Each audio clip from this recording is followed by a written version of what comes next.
ಕೃಷ್ಣಮೂರ್ತಿ ಮತ್ತು ನಮ್ಮ ಸಾಮಾಜಿಕವಾದಂಥ ಒಂದು ಕಾಳಜಿ ಇಟ್ಕೊಂಡು ಇಡೀ ಕರ್ನಾಟಕದಲ್ಲಿ ಜಿಲ್ಲಾವಾರು ಎಲೆ ಮೇಲೆ ಕಾಯಿ ಅಂತ ಹೇಳ್ತಾರೆ, ಆ ರೀತಿ ಕೆಲಸ ಮಾಡ್ಕೊಂಡು ಬಂದಿದ್ದಾರೆ. ಈಗ ಈ ಒಂದು 45 ವರ್ಷದಲ್ಲಿ ವರ್ಷಕ್ಕೆ 4 ರಿಂದ 5 ಕಾರ್ಯಕ್ರಮಗಳು ಇರ್ತಾರೆ.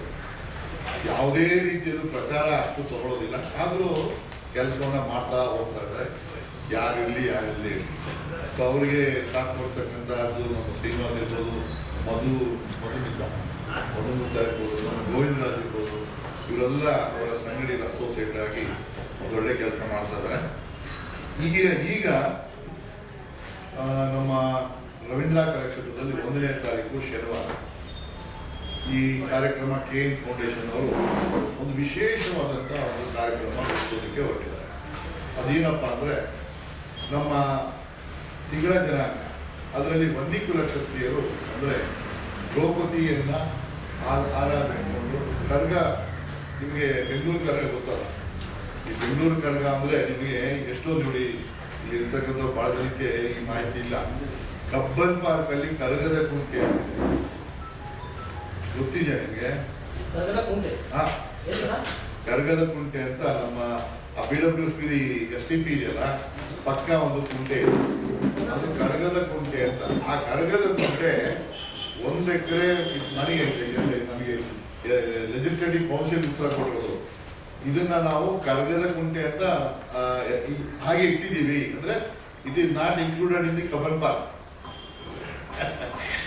ಅದು ಹಾಗೆ ಇಟ್ಟಿದ್ದು. ಅಂದ್ರೆ 100 ವರ್ಷಗಳಿಂದ ಈ ಕರಗ ಆಗ್ತಿದ್ದಿದ್ದೆ ಈ ಪ್ರದೇಶದಲ್ಲಿ. ಮತ್ತೆ ಕಬ್ಬನ್ ಪಾರ್ಕ್ ಸ್ವಲ್ಪ ಮುಂದೆ ಬಂದರೆ ನಿಮಗೆ ಒಂದು ಗರಡಿ ಮನೆ ಇದೆ. ಇವತ್ತು ಗರಡಿ ಮನೆ ಆ ಸ್ಟ್ರಕ್ಚರ್ ಇದೆ. ಆ ಗರಡಿ ಮನೆ ಯಾರ್ದಪ್ಪ ಅಂದ್ರೆ ನಮ್ಮ ಮನ್ನಿಕುಲದವ್ರು ಗರಡಿ ಮಾಡಿಕೊಂಡು ಕರಗದ ಪೂಜಾರಿಗಳು ಆ ಗರಡಿಯಲ್ಲಿ ಪಾಲ್ಗೊಂಡು ಸಾಧನೆ ಮಾಡಿ ಇದೆಲ್ಲ ಈ ಒಂದು ಪ್ರದೇಶದಲ್ಲಿ ನಡೀತಿತ್ತು. ಈ ಹೆಚ್ಚು ಕಮ್ಮಿ ನಾವು ಗೊತ್ತಿರೋ ಜಾಗ ಸೇರಿಸಿ ವನ್ನಿಕುಲದವ್ರು ಇದು ಎಲ್ಲ ಹಾಕುವ. ನನ್ನ ಆರಾಧ್ಯ ದೈವ ದ್ರೌಪದಿ ತಾಯಿ ಒಂದು ಇಂಟ್ಯೂಷನಿಂದ ಬಂತು, ಯಾರಿಂದನೂ ಕೇಳಿ ಇದು ಬಂದಿಲ್ಲ. ನಾವು ನಮ್ಮ ಉಸಿರಿರೋವರೆಗೂ ವರ್ಷಕ್ಕೆ 1 ದಿನ ನಾವು ಕಾಯ್ತಾ ಇರ್ತೀವಿ, ಯಾವಾಗ ಆ ತಾಯಿ ನಮ್ಮನ್ನು ದರ್ಶನ ಬರ್ತಾರೋ ಅಂತ. ಅಂಥ ತಾಯಿಗೆ ಸೇವೆ ಮಾಡ್ತಿರುವಂಥ ಪೂಜಾರಿಗಳನ್ನ ಗೌರವಿಸೋದು, ಒಂದೇ ಸೂರಲ್ಲಿ ತಂದು ಅವರೆಲ್ಲರ ಒಂದು ಆಶೀರ್ವಾದವನ್ನು ನಮ್ಮ ಇಡೀ ಕುಲಕ್ಕೆ, ಹೆಣ್ಣು ಮಕ್ಕಳಿಗೆ ಸಿಗಬೇಕು ಅನ್ನೋ ಒಂದು ಸಂಕಲ್ಪದಿಂದ ಈ ಕಾರ್ಯಕ್ರಮ ಒಂದು ಪ್ರಾರಂಭದಲ್ಲಿ ನಾವು ಮಾಡಿದ್ವಿ. ಆ ಯೋಚನೆ ಬರುವಾಗ ಅವರ ಪತ್ನಿಯವರ ತ್ಯಾಗ ನಾವು ಆ ಜಾತಿಯಲ್ಲಿ ಹುಟ್ಟು ಸ್ಮರಿಸೋದು ನಮ್ಮ ಕರ್ತವ್ಯ, ಗೌರವಿಸೋದು ನಮ್ಮ ಕರ್ತವ್ಯ ಅನ್ನೋದು ಅದ್ರ ಜೊತೆ ಅದು ಪೋಣಿಸ್ಕೊಳ್ತು. ಸೊ ಆ ತಾಯಿಂದಿರಿಗೆ ಸುಸಂಸ್ಕೃತ ಧರ್ಮಪತ್ನಿ ಅನ್ನೋ ಒಂದು ಬಿರುದನ್ನು ಕೊಟ್ಟು ಗೌರವ ಸಮರ್ಪಣೆ ಮಾಡ್ತಾ ಇದ್ವಿ.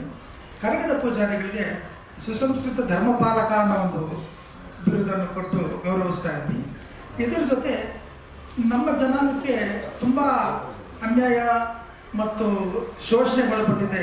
ಯಾಕಂದರೆ ಮೂಲತಃ ನಾವು ಬೆಂಗಳೂರವರೇ ಆದ್ರೂ ನಮಗೆ ಸಾಮಾಜಿಕ ಸೌಲಭ್ಯ ಸಹ ನಮಗೆ ಸಿಕ್ಕಿಲ್ಲ. ಆರ್ಥಿಕವಾಗಲಿ, ವಿದ್ಯಾಭ್ಯಾಸಕ್ಕಾಗಲಿ ಅಥವಾ ಹೆಣ್ಣು ಮಕ್ಕಳಿಗೆ ಒಂದು ಅಭಿವೃದ್ಧಿಗಾಗಿ ಸಿಗಲಿಲ್ಲ ಅಂತ ನಮ್ಮ ಜನಾಂಗದ ಹೆಣ್ಣು ಮಕ್ಕಳನ್ನ ನಾವು ಗುರುತಿಸ್ಬೇಕು, ವಿದ್ಯಾವಂತರನ್ನ, ಸಾಧಕರನ್ನ ಗುರುತಿಸಿ ಅವ್ರಿಗೊಂದು ವೇದಿಕೆ ಸೃಷ್ಟಿ ಮಾಡಬೇಕು ಅನ್ನೋ ಒಂದು ಸದುದ್ದೇಶದಿಂದ ನಾವು ಸುಮಾರು ಒಂದು 380 ಡಬಲ್ ಗ್ರ್ಯಾಜುಯೇಟ್ಸು, ಪೈಲಟ್ಸು, ಆಮೇಲೆ ಡಾಕ್ಟರ್ಸು, ಆಂಟ್ರಪ್ರನರ್ಸು, ಬರೀ ಹೆಣ್ಮಕ್ಳನ್ನ ನಾವು ಒಂದು ಸಂಘಟನೆ ಮಾಡಿ ಅವರಿಗೆ ಒಂದು ವೇದಿಕೆ ಸೃಷ್ಟಿ ಮಾಡಿದ್ವಿ.